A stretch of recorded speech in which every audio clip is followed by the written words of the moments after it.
I'm Morgan Pehme, Editor-in-Chief of City and State, and this is Last Look. Today we bring you a sit-down with Rashid Ferrod Davis, the founding principal of P-Tech High School in Crown Heights, Brooklyn. This year, you've gotten extraordinary recognition from President Obama and his State of the Union speech, from Governor Cuomo. What has all this attention meant for P-Tech High School? Well, when P-Tech opened in 2011, and actually even when Mayor Bloomberg announced it in 2010 as the IBM school on television, we knew that it was an opportunity to do something different, an opportunity to say that the high school diploma was no longer enough and that we would need a pathway from high school through college to industry. And so as we were creating it, we knew that it was a great opportunity for any child who attended to not only be better impacted, but also we were talking about impacting generations. So to get the type of attention that we have been getting is absolutely incredible, but it's also validating to know that it's bigger than us. And as we knew it was bigger than us from day one, we are excited to hear the governor, who's already decided to take this statewide with 16 P-Techs that will open next year, with the president saying that every American student should have this type of opportunity, because that's what we believe, that the high school diploma is no longer enough. And how translatable is this model? I mean, is it unique? I'm sure there's an aspect of your school that's unique to your community, and yet here we're looking at it as an archetype for all these schools across the state and across the country. Well, I think that when you look at how you redistribute time, and so because we have a longer school day and we go year round, our students can actually finish high school in 3 years. And so just think about, even without the industry partnership, if we thought about redistributing time differently, we could see that the 4 years that we've allocated for high school is no longer needed. It's what do we do beyond high school? What are we asking students to say beyond the high school diploma, whether it's a certificate or whether it's an associate degree? We have to have something there.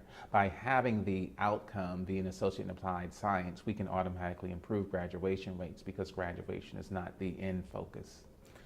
What is the model of the student that is targeted by your school? Is this just for students who have some sort of propensity towards math and science, or is this a school that builds that love of math and science in students who might not necessarily have that background? And so, excellent question. So for our first 100 students, we're identified as what's called a limited unscreened school, because we don't look at any academics for the students' admissions. And for our first class of 100 students, they were rejected from every high school on their application. And so the whole idea of just having students who are interested, that's not our first 100 students. So the idea of building from the ground up the structures that were needed to first and foremost in year one narrow the focus to make sure the literacy skills and the math skills became a strong, solid foundation was critical. So that way we could then build the interest by making sure that students were adequately prepared. If you make them prepared and then expose them to it, I think that better translate to making sure that the interest is there, because they're successful as they're going through it. So yeah, oftentimes I feel like specialized schools are accused of cherry picking the students, Sure. right? It's like, oh, you've picked the creme de la creme, for instance, for a charter school, and then that's why you have the results that you have. Right. But you're actually running absolutely contrary to that model. An open admission school, but it's how we structure time, how we structure resources, how we use adults, how do we use the industry mentors, how do we use the skills from industry to work backward to say these are the same skills that we need for both college and career, and be deliberate in making sure that students are exposed to them through projects, through job shadow visits, and even this year as we enter year 3, at the end of year 3, the students will go into paid internships. So it's about really being strategic and purposeful to making sure that the skills that are needed in industry become embedded in the day-to-day work. How important is it that IBM is a partner with you in this school? And is there any kind of, I could see some people having a reluctance to having a corporate sponsor being part of public education? Sure, and I would say that those people who are reluctant probably are not necessarily paying attention to New York City history, because when you think of the Pencil organization and the Principal for a Day, businesses have been in schools for quite some time. This is my 18th year working specifically in New York City high schools, and industry has always been a part of high schools. Specifically for IBM, IBM has been a tremendous partner. The point person for us is Stan Litow, who's the president of the IBM Foundation. And so through the corporate citizenship arm of IBM, it's about how do you have mentors give back through service. And so the idea of each child having a mentor to be able to say, well, this is what I've learned through my years of not only growing up, but through industry. So how do we guys like pay it forward? And so it's not about IBM coming in dictating, saying this is what should be taught. No, it's about having a vested interest in the competitiveness of the American future, of a global future, of making sure that we have the next generation of people who want to go into whatever industry they choose. And I find it fascinating that your background is not in technology. Not at all. And so as an English major, how does that affect being at the helm of a school that is aimed at building the next generation of people who can answer the call of technology from an employment standpoint? Well, it's very important to use my research skills and to do that research that says why, first and foremost, are students not completing STEM majors? And what does the research say? And so when you look at the research, many students are getting bogged down in remediation. And so that's why it became even more important to think about in year one, how do we narrow the focus? How do we provide more time for students to read and do more math on task, so that way they can get a stronger foundation to make up for maybe not coming into high school on grade level? And to how do we not follow the same order? As an English major, I don't have the same allegiance in terms of to the orders of the sciences. So therefore, physics is all around us. So physics is the first science that we start with. Once again, that comes from research. When I research what happens in European models, physics is the first science that they start with, and not biology or living environment as we do here in the United States. How do we make sure that students are using, or teachers are using literacy in math classes more as we prepare for the Common Core? That's where we're headed, and making sure that students can explain how they got the answer, and how to explain even how they got to the wrong answer. And so giving students the opportunity to show critical thinking skills, to have conversations, to use nonfiction text, and to understand how they get the calculations is vital, because we know that reading and mathematics will lead to the students having a better opportunity for job choices, and that will also then help with outcomes in terms of economic growth for any county, city, or state that a child chooses to live. The Common Core has been a very contentious issue with parents and with the school system, but it sounds like you feel like that is the right direction for us to go in. So 3 years ago, I had the opportunity to be part of a transatlantic innovation alliance with schools in London. And the United Kingdom has a uniform curriculum. So that way, we're talking about how do we ensure the consistency of learning. So the end result in the state of South Carolina may be different from the end result in New York. By having a Common Core curriculum, since we know that mobility is an issue in terms of students and families moving, we can make sure that the same skills and outcomes and academic expectations are systemic. And so that way we can make sure that children who have to move because families having to get up and leave still do not have to be academically shortchanged, and can still be able to move but still pick up from where they left off because of a uniform expectation with a Common Core aligned curriculum.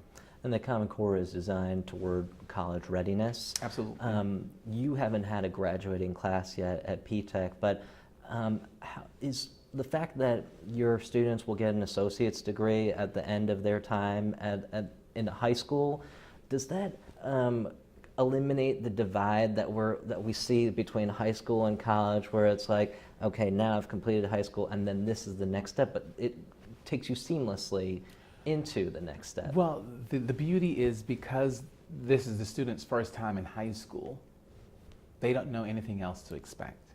And so that's the beauty at this particular stage in life. And so when you raise the bar and you have high expectations, students will not only meet the expectations, they will surpass the expectations. When you structure, you give them the support and the belief that they can succeed. So we start with the expectation that success will happen. And by expecting success, we plan for it and the students meet it. And so, as I told you, those first 100 students were rejected from every 12 choice on their 8th grade application. But as we enter year 3, 81 of the 100 are sitting in a college course because they took advantage of the structures and supports that we had in place. So we are deliberate in terms of scheduling for success. Now, some students will need more time. Some students, because of realities in life, will be sidetracked. But we try to make sure that through the mentorships from industry at every child, in terms of having that access of an IBM mentor, do not have to say, well, I don't know anyone who's a professional in IT, so therefore I don't know what you're talking about. So every child really can see the end result. They can see the vision and mission realized by having a mentor. And so regardless of what industry you want, every high school can be paired with professionals, so that way children can see not just educators, but all types of professions, so that way children who are school dependent see better options in terms of just one type of educated person.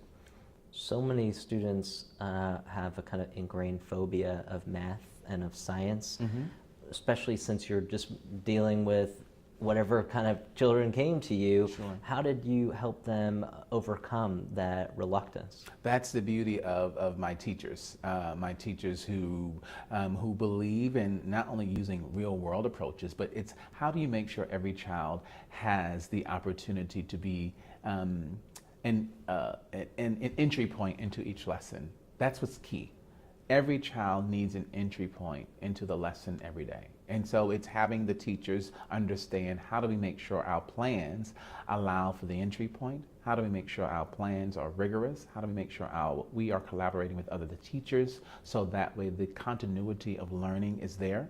How do we make sure that we just don't expect the child to get it on the first try? So it's about mastery. It's about understanding that this work is messy. And so we're not going to get it right on the first try. We're going to have to work at it. So it's not about just having a beautiful lesson plan. It's about reworking that lesson plan and allowing the opportunity for yourself to grow as an educator, for yourself to work with other educators, and for the child to get it. It may take one child one time, it may take another child 10 times, but it's understanding that it's the stick-to-itiveness that we will do to make sure we meet every child where they are and allow some kids to do this in 4 years, some to do it in 5, and others to do it in a complete 6 if that's necessary.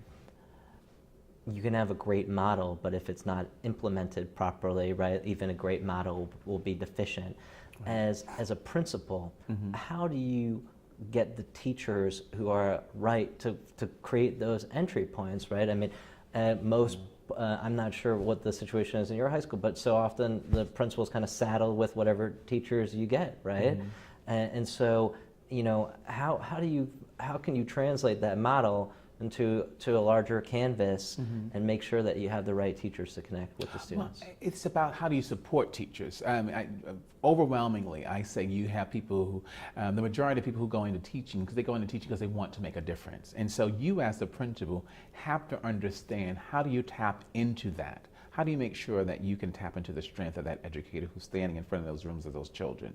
They may also need the type of support that you're asking them to provide the children. They may also need to see the evidence that this could work. So, but until the meantime, you have to really say, okay, well, I tell people we have to act as we believe even if we do not. And so we have to prepare. That means that lesson plan, that curriculum unit, it needs to be focused. You need to do the research. You need to make sure that you have entry points for multiple types of learners. And so even if you don't believe, you need to plan so that way every child has the opportunity to do their best. And so then when you look at the results over time, maybe the results may change your belief, but even if you don't believe, the preparation and the planning is key to giving the students the opportunity to be successful.